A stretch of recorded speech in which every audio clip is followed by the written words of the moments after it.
Piali, Neno toca Lilica Altonac. Hoy estamos en la casilla número 10 de la trecena Semazat. El signo es Matlacli Cosca Cuautli, 10 o pilote rey. En el numeral 10 nos acompaña el Yayauqui Tezcatlipoca, el espejo humeante de obsidiana. Recuerden que lo tenemos muy potenciado en esta trecena porque también es el regente de la trecena, siendo Tepeyolocli. Y bueno, en el 10 recordemos que es el espejo. Cada ser que te encuentres en la vida, en el camino, es tu espejo. Recuerda brindarle una sonrisa porque lo que tú enuncias para el otro, lo estás enunciando para ese yo que llevas en esa sombra del espejo humeante de Tezcatlipoca. ¿Quién te acompaña en este numeral?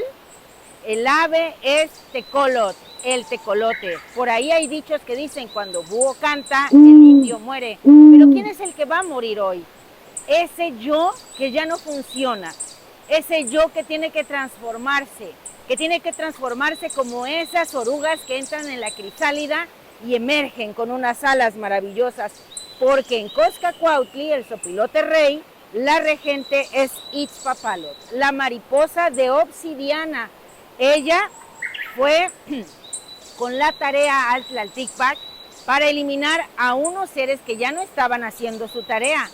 Y fue incendiada y de sus alas los tecpame que tenía, los cuchillos de pedernal, chocaron y del fuego resurge esta mariposa de Itzpapalot que hoy nos acompaña. Sus alas son las del mismo Cosca Cuautli que hoy te vas a poner tú y vas a desplegar porque renaces, te conviertes en un ser maravilloso. Cosca Cuautli, el sopilote rey, está aquí para limpiar todo el ecosistema. A nivel humano te va a limpiar a ti, te va a eliminar toda esa carnalidad que ya no funciona en este espacio-tiempo para dejarte en los huesos, en la esencia de tu ser.